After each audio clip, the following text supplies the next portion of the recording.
So you guys know we started into this book of Judges, and I want to remind you of kind of the cycle that we see. Sean talked about this. This is important to see in every story, and it's important to see because this is our story, right? This is how we live. It starts at the top. Israel serves the Lord, then they fall into sin and adultery, and then they're enslaved. And then they cry out to the Lord, and God raises up a deliverer. We call it a judge, but you might call that a deliverer. Sometimes it's a general. Next, in a couple of weeks, we're going to see that that's not, the majority of these are men, but not always men. And then through the work of that deliverer, through God's work through that deliverer, Israel is delivered, and then they go back to serving the Lord again. And usually the time in peace is longer than the time that they were in bondage. But this is the cycle of sin that they just continually roll with. And by the way, like I said, that's kind of what happens to us too, right? I mean, we could call the cycle of addiction, right? I mean, this is kind of how it works. And by the way, let me just say this again, because I don't think I've said it in a while. We're all addicted to something, all of us, because this is the human condition, and this is what our flesh does. But I was noticing something about Israel's sin that I think is really important for us to connect with in our life. Not the deliverance part, but just the sin. And it's these 4 words that you're going to see on the screen. This is how it happens. Every time that they fall into bondage, this is how it happens. It starts with them interacting with these false gods or with this thing that is not godly. For them, it was idols or a different kind of worship. For us, It could be, I don't know, it could be too much social media. It could be too much television. It could be eating too much. It could be, I'll just go where they're drinking. I won't drink, but I'll just kind of go hang out there or go where people are doing drugs or whatever the case may be. But all of our sin always starts with this little bit of interaction, right? And that's what happened with them. They were interacting with these nations that they were supposed to drive off. And after they interacted with those nations for a while, then they would intermarry with them. They would get really close. They would get really connected to these people, even to the point of giving their sons to these, people who followed false gods to their daughters, and then giving their daughters to their sons. And then that would always lead to idolatry. That would always lead to them worshiping this false god, building altars to Baal, putting up Asherah poles, all these different things. And that always led to indifference. And when I say indifference, it was indifference towards God. God, we don't care what you think. God, we're going to do our own thing. God, we're going to live the way we want to, until it got so bad, then they would repent. But this is how they always got into the sin that they found themselves in each of these stories. And we're the same way, right? You see, you don't just start tomorrow and say, I'm just going to be totally indifferent to God. I'm not going to listen to Him. I'm just, I'm going to do my own thing. That's usually not how it works in our lives. What happens is there's this little interaction with things that are not godly, right? We might call it flirting with it. Braylee was telling me about, she was swimming last Wednesday night. I mentioned us wearing body paint and going to cheer her on last week. And I asked her, hey, were you nervous on Thursday night? Not nervous to swim, like maybe nervous that we were going to actually show up, right? That would have been really embarrassing. But, I don't know if Braylee does this, but I watch people, they're going to get in the pool and it's cold and they go up and they just stick their toe in, right? And you're just kind of trying to ease into it, and that's what we do when we're interacting with sin. We're kind of testing the waters. We're kind of putting our toe in. We're kind of checking it out, feeling it out a little bit. And that always ends up in like an intermarriage where we're more connected to it. One is just looking at it. This is Psalm 1, by the way, if you want a companion scripture to read with this. This is kind of looking at it, thinking about it. The intermarriage part is when, hey, I'm just in it now. I'm doing this. And that always leads to idolatry. See, we always think that we have our addiction, right? We've got it by the tail, we're controlling it, and we all know that sooner or later we cross that line where we're not controlling it anymore. It's controlling us. We're literally, that's what we do with sin. We worship it. We don't just commit it. We worship it. And that always leads, when we get to that point, to an indifference towards God, right? I don't care what God wants. I may acknowledge Him. I may know He's there. I may think about Him from time to time. But the idea of putting down this thing that separates me from God and doing what I should do, we have a hard time with that. And so this is the cycle we all go through, Taylor. Or it's not like you just don't care about Him, or you just think like He is not against and is disappointed in you. Right. There's no point in trying to make it better. Right. Because you have so much guilt. Absolutely. I'm so far away, I can't turn back now. Yeah, Jenna. Or if you're at that point, a lot of the time it's there's so much time that goes by that you feel like you think about what God wants. It doesn't even register. Right. And that's indifference. Either I don't feel like I can come back, or I just don't think about Him at all. And so here's the way to, and Sean hit on this the very first week. The way to not end up indifferent is to don't ever start interacting with it. To look at it and say, hey, that's a snake. That's a rattlesnake.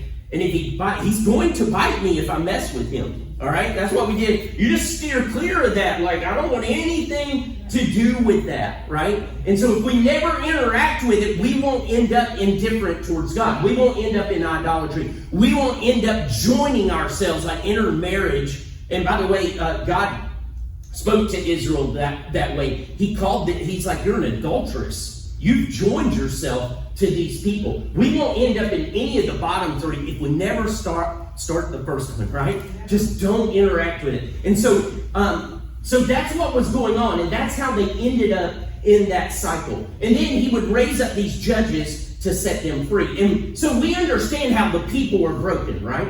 And we understand how I'm broken and how you're broken. And then we kind of see that even some of the judges are broken. What was Ehud's problem last week? his disability, if you will. Yeah, shut up in the right arm, right? He may not have had a right arm, or maybe it was malformed, or maybe I don't really know. It doesn't really tell us, but I think he didn't use his right arm very effectively. And so we look at him and we're like, oh, he has this thing not going for him in all senses of the word, but God uses him in that. And today we're going to see a different judge. And here's what I think. I think his brokenness was over some dreams and some plans he used to have. Have you ever looked back at life and said, man, I had some real dreams and some real plans, and none of them came true? Or that particular one didn't come true. And so now, kind of where does that lead me?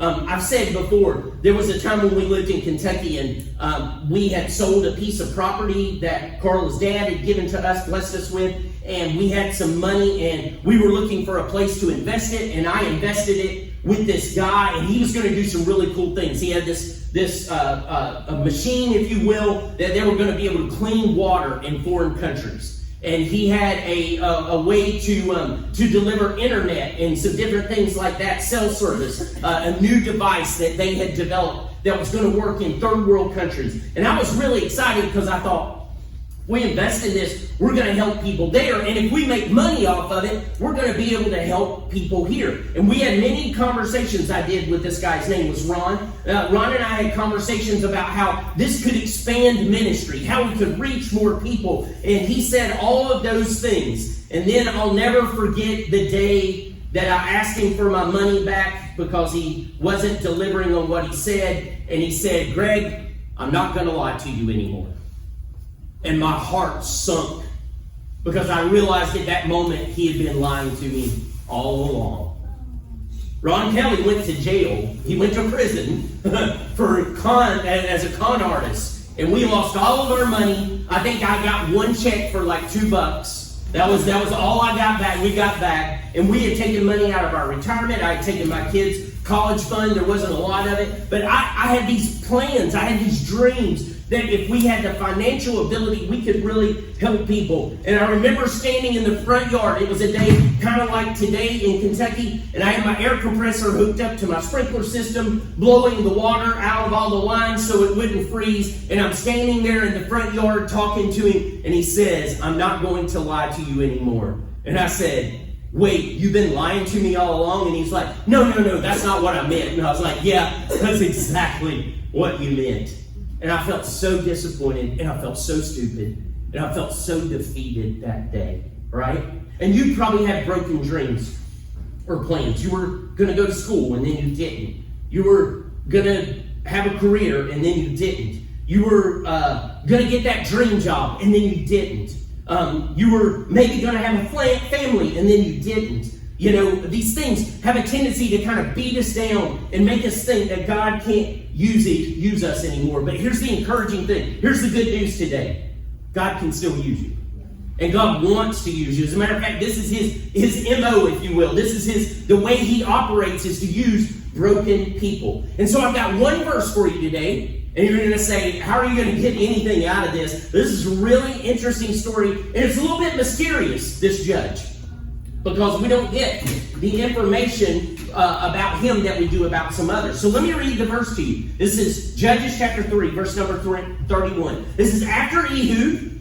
They're having peace. Everything, the land has rest for 80 years. And I think sometime during that 80 years, it says this. And after him was Shamgar. Cool name, right? Son of Anath, who killed 600 of the Philistines with an ox goad. And he also saved Israel. That's all we get. Right there, that one verse. That's everything we know. Oh, well, there's one other verse. But this is pretty much everything we know about Shamgar, the son of Anath, that he killed 600 Philistines with an ox goad, and he also saved Israel. Kind of crazy, right? Why just this one verse? Why not just skip over it? Why does God put it in here? And I got to tell you, from a preaching perspective, it's like, wow, man, there's only one verse. I think I'll just skip that one, right? Tell you what. Right. It's kind of mysterious. He saves Israel, and all we get, we don't get hardly Just one statement, by the way. It's kind of like, by the way, there was this dude that did this, and let's go on about our business, right? With the other two judges we looked at, right, we knew what tribes they were from. Othniel was from Judah, Ehud was from Benjamin. We know about their battles. We know where it took place. We knew who they were against, and we know the time frames. We know how long the people were oppressed, and we know how long they had peace afterwards. But Shamgar is kind of a mystery, man. As a matter of fact, even his name. Do you know that his name really doesn't appear other than right here in any Jewish writings? As a matter of fact, it appears in Canaanite writings, non-Jewish writings. And his name, Shamgar, doesn't follow the normal Hebrew form, the way they made names. It doesn't follow that form. And so what we kind of can conclude from that is he was probably not even from Israel. And you say, hey, well, how would God use him if he wasn't from Israel? Never forget, Abraham was a pagan when God called him. All right? He uses people who are not Jewish all through the Old Testament. And so Shamgar, his name's not a Jewish name. All right? In addition to that, it says he was the son of Anak. This is really interesting because always, right, in the Bible it says so-and-so was the son of so-and-so, and that person is 99.9% of the time the father, right? It would be like Braylee was the daughter of Sean, you know. That's just kind of how it was written. Or Liz is the daughter of Vestal, you know. That's kind of how it was written. But this says he was the son of Anak, and Anak is not a masculine word; it's a feminine word. So it could be that it tells us he was the son of Anak. In other words, she was his mother. But here's a really interesting thing. Do you know that in Canaanite text, Anak is actually a goddess of war?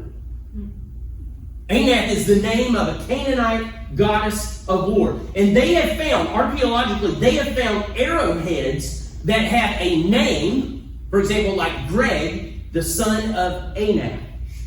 And so what they're wondering is, maybe this was the goddess of war and they were like a sect. They were like this warrior sect. They were this group of people who followed after this Canaanite goddess of war, a warrior class within society. Kind of crazy, right? Now we don't know this for sure, okay? So I don't want you to walk out here and say, oh, this is for sure what it was. It's kind of mysterious. So what we do know is Shamgar is mysteriously and miraculously called by God. That's what we know. And so here's what I want to pull from this. Maybe his past was not pure blood, Jewish, always worshiped God, good church boy, you know, attended 3 times a week or whatever. Maybe he was actually a pagan. Maybe he was part of a secular, of a group that was a warrior class that followed this Canaanite goddess of war called Anak. And here's the good news about this. God does not disqualify us because of our past. Right? Isn't that great news? Because I can look back.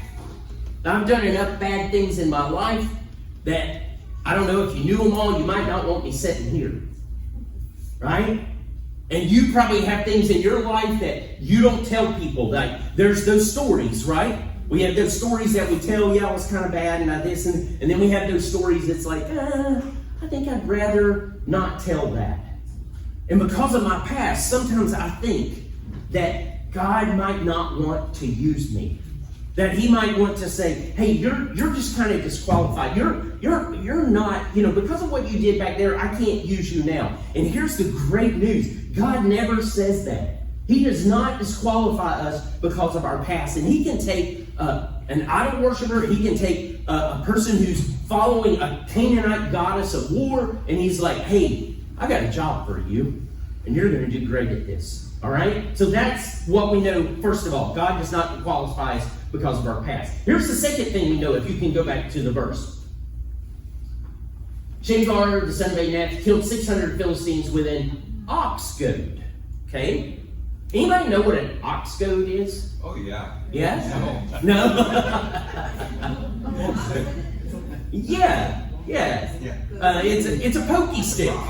It's a cattle prod. Yeah. So what they would do is they would plow their field, and they would have oxen plowing the field, and they would have this stick that when the oxen decided, I don't feel like walking anymore, I'm kind of done with this, I'm over it, and they would take this stick that had a sharp end on it, and they would poke the ox with it. And of course the ox would, whoa, I gotta get moving, right? And so what do we know about Shamgar? What was his occupation? If he's got an ox goad, he plowed the field, right? He's a farmer. Now this is interesting because if he was the son of Anath, and if, this is mysterious, okay, if that was a warrior class, why is he plowing a field? Maybe he washed out. Maybe he was not as good as he thought he was. Maybe he did something that they said, hey, you can't do this. You just need to go be a farmer. So now instead of so instead of fighting, he's plowing. I wonder if as he walked, yes. Is something like that, like the sect of the warrior class, isn't there like practice of like exile? Could be, yeah, could be. Maybe he did something wrong in his exile. Maybe he was retired. Maybe he was retired. There you go. That's a good thought. Maybe he decided he didn't want to follow that God anymore, But I wonder, I can relate to this because when I was a younger man, I spent a lot of time on a tractor, running through the orange grove, right? Working, killing weeds, spraying pesticides, disking the middles, all of these different things. And when you're on a tractor, let me tell you something, you have nothing to do but think. Right? Because it's kind of mindless. It's like mowing the yard. That's why I always tell Carla, if I ever leave ministry, I want a job mowing yards. Because it's just one line after the next. You don't have to think about anything. You just kind of follow the pattern. That's all you got to do. And I wonder if Shamgar, as he's behind those oxen, looking at their butts, right? And he's just kind of working along, and he's thinking about if he's retired. I remember back in the day, right? I fought like this, and I did this, and I overcame this enemy and that enemy.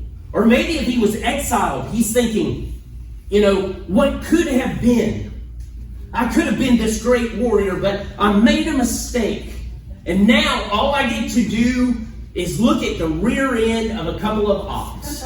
That's a pretty depressing life right there, right? Just looking at their rear ends, just down the field. That's all I got all day long, over and over and over again. You see, God doesn't disqualify us because of our past, but God always doesn't define us by our present.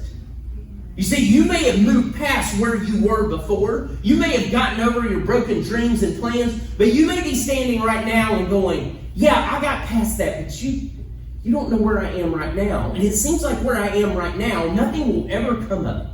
It seems like I'm in this eternal holding pattern, like a plane circling the airport, and I never get to land and actually do something cool. I'm always just kind of circling around, and it seems like nothing's going on in my life. Or maybe I just still don't quite have it all together in my present. Man, God doesn't disqualify us because of our past, and He doesn't always define us by where we are right now. Greg. Just listening to this, it strikes me as similar to like a precursor to David. Right? You just think of the similarities of what's going on. Absolutely. When David defeated Goliath, right? It was not very long after that Samuel shows up and anoints him as king.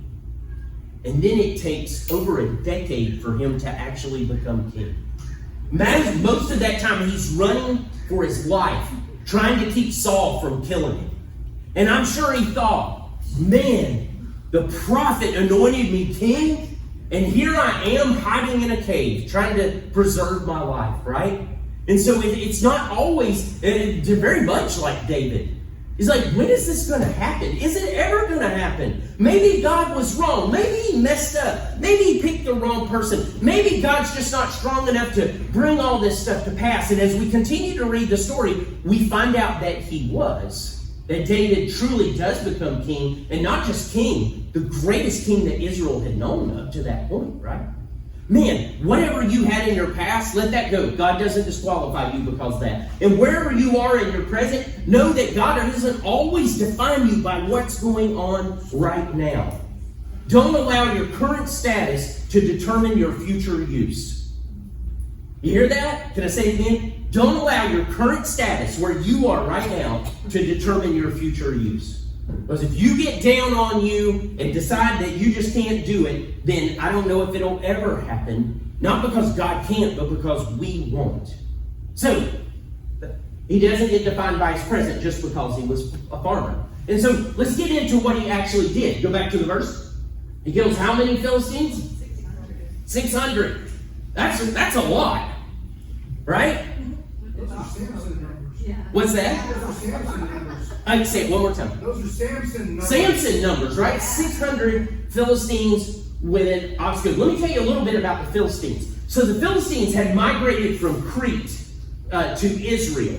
All right, they come across on ships, and the Philistines were known for being iron workers. And one of the things that the Philistines introduced into that part of the world were chariots. And so they lived in a place that we hear a lot about in the news. They lived in what would currently be the Gaza Strip. And there in the Gaza Strip, that's coastal plains. It's not mountains. And so it's flat. And so they're able to make use of those chariots. And after Ehud delivers Israel, there's 80 years of peace. And we find out something about what the Philistines are doing in Judges chapter 5, verse number 6 and 7. This is the only other thing we know about Shamgar. In the days of Shamgar, son of Anat, in the days of Jael, the highways were abandoned and travelers kept to the byways. The villagers ceased in Israel. They ceased to be until I arose. Deborah, arose as a mother in Israel. Let's go back one verse. All right? Why do you think the highways would be abandoned and the travelers would keep to the byways? We would think the Philistines must have been on the highways, right? And what would they do you think? We're just thinking out loud. Why would you steal? Yeah. Why would you get off on little trails out through the forest so that you couldn't be seen? Because they were taking advantage of you, right? You got to pay tolls, right? Our government still does that, all right? Charges to go across the bridge that they were going to quit charging a toll on once it got paid for. But you're still paying a toll, $7 toll, right? And we find that Shamgar, that the Philistines were kind of living that way. And so he goes out and he kills 600 of them. Now, I'm not sure, and the historians aren't sure if he did that alone, or maybe he led a group of other farmers. They're kind of open to maybe he had some help. I don't know. Either way, farmers fighting people who make use of chariots seems like you're kind of outnumbered. No matter how many you got, right? Because back in those days, to have a chariot was equivalent to having a tank in World War II. That's kind of the way it worked, all right? And so, he defeats 600. The other interesting thing about this is, that's not near as many as some other. Do you remember how many Ehud and the people defeated last week? 10,000. Now, 600 is a lot. But it's not much compared to 10,000. And as you read about other judges, you'll find it's always in the thousands. But Shamgar just defeats 600. Maybe alone, maybe with some help. But here's what I like about Shamgar. God uses him to do what he could do right then. Right? See, it's not about, did he need to kill 10,000? Maybe he didn't need to. Maybe he just needed to kill 600. Maybe that's all God needed him to do. And God uses us to do what we can do, but right now. See, this is the problem, I think, sometimes that we are thinking, we forget. This is what we forget. That God wants us to do what we can do. He doesn't disqualify us because of our past. He doesn't define you by your present right now, not always. And he wants you to do what you can do. And then these last two words. Right now. Right now. If we're not careful, we get caught up in this idea of, I'll do what I can do tomorrow. or next week, or next month, or when I graduate, or when life settles down, right? Does anybody in this room believe that life is ever going to settle down? Yeah? I've told y'all, I used to tell Carla when we were in ministry in Kentucky, if we can just get through this, and this, if we can just get through teen camp and summer camp and, one more thing, then it'll slow down. And I'll never forget the day she looked me right in the eye and she said, would you please quit lying to me? It's never going to slow down. And in 30 years, it's never slowed down. There's always something to do. But God wants to use you to do what you can do right now. Not tomorrow, not next week. Man, if you want a good read, I know a few of y'all have read this book. Go get on Amazon and get the book, Just Do Something. Just do something. And if there's one message I could give to all the followers of Jesus in this world, it would be this. If I had to preach a 3-word sermon, which y'all know I can't do, it would be just do something. Because there are plenty of believers, followers of Jesus, that are sitting around doing nothing. Francis Chan said, this is probably 10 years ago, if just one family from every other church in the United States were to adopt one child, the foster system would no longer need to exist. Just one family from every other church. I think we're failing at that. We need to just do something. And adoption may not be your thing, but there's something that we all can do. And I think that's what Shamgar was looking at. He's like, hey man, I don't need to kill 10,000. All I need to do is what God has for me to do. What He's put in front of me right now. I don't need to sit and wait and think about bigger, better, more glorious things. And maybe this is really glorious. Maybe it is like Samson with the jawbone of a donkey, killing however many he killed. He killed 600 people. But he just was dedicated to do what he could do right then. And I think we can do that. And then here's the last thing. Shamgar used what he had in his hand. What was his weapon? Ox goad. Now, I don't know what the picture in your mind is of an ox goad. Okay? In my mind, I gotta be honest with you. I got a little, just this little stick, just long enough to reach the oxen. I don't know how far that is, 5-6 feet, and it's about this big around. That's what I think with sharpened off. I took my knife and sharpened it off because honestly, if you have a 5-foot stick with a sharp point on it and you poke me, you're going to get a real reaction, right? And so that's what I'm thinking. Well, I did some research on an ox goad. Do you know that ox goads were like 8 to 10 feet? This is about 10 feet. 8 to 10 feet long. And it would have been like 2 inches around. So even bigger around than this. I don't know. They must have had something they rested it on. Because I can't imagine them holding it like this all day long. What did you say it was like? Yeah. You know what it reminds me of? The guys on the horses? Yeah. What do they call that? Joust. Yeah, jousting. Okay?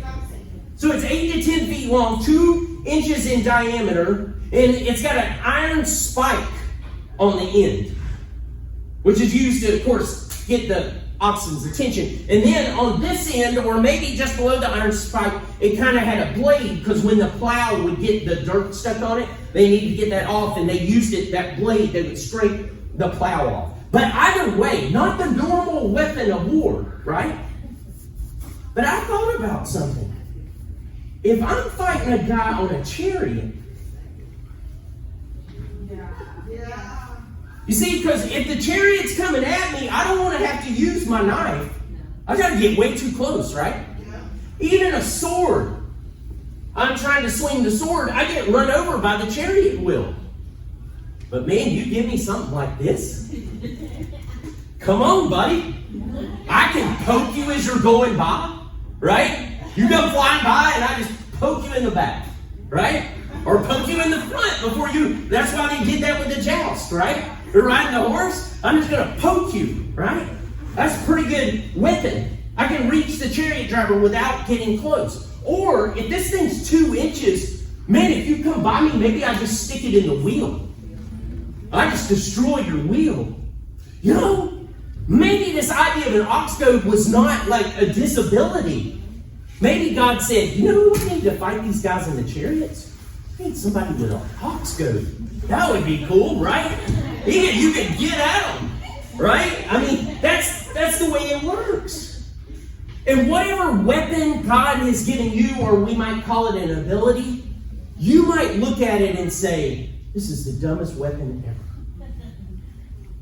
As Shamgar was plowing in the field, dreaming about fighting, maybe, this is all supposed, he's dreaming about great battles that he once was in, or dreaming about great battles that he thought he might be in. And I'm sure when he pictured himself, he didn't have an ox goad in his hand.